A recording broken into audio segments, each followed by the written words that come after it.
দশম স্কেলে বেতন গ্রেডের দাবি সহ ৩ দফা দাবি নিয়ে কর্মবিরতি পালন করছেন সরকারি প্রাথমিক বিদ্যালয়ের সহকারী শিক্ষকরা। তারই অংশ হিসেবে মাদারীপুরের কালকিনিতেও কিন্তু শিক্ষকরা কর্মবিরতি করছেন। তাদের পক্ষ থেকে জানানো হয়েছে যে দশম গ্রেডে বেতন স্কেল সহ সহকারী শিক্ষকদের যথাসময়ে পদোন্নতি তারা দাবি তুলেছেন এবং এই দাবি মেনে নেওয়া না হলে এবং শিগগিরই যদি প্রজ্ঞাপন জারি করা না হয় তাহলে কিন্তু তারা শ্রেণীকক্ষে পাঠদানে ফিরে যাবেন না।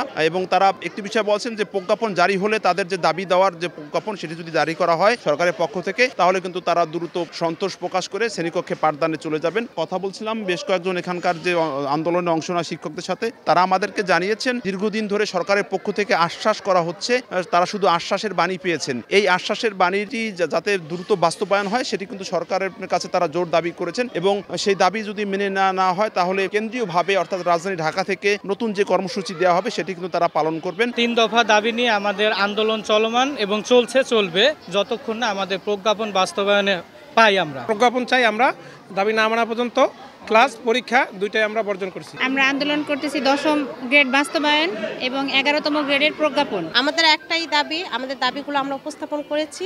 আমরা সবাই একযোগে কাজ করব। আমাদের কর্মবিরতি চলছে, পরীক্ষা বর্জন করেছি।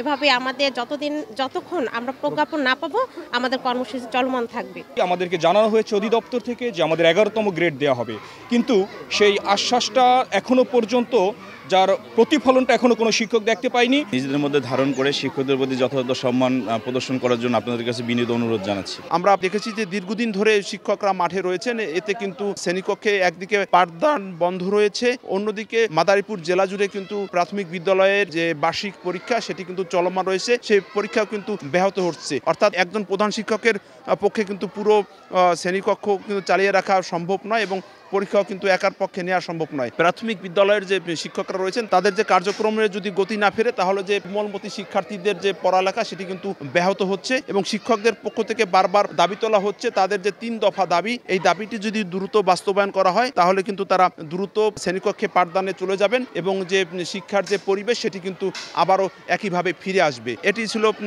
আজকের মতো সবশেষ।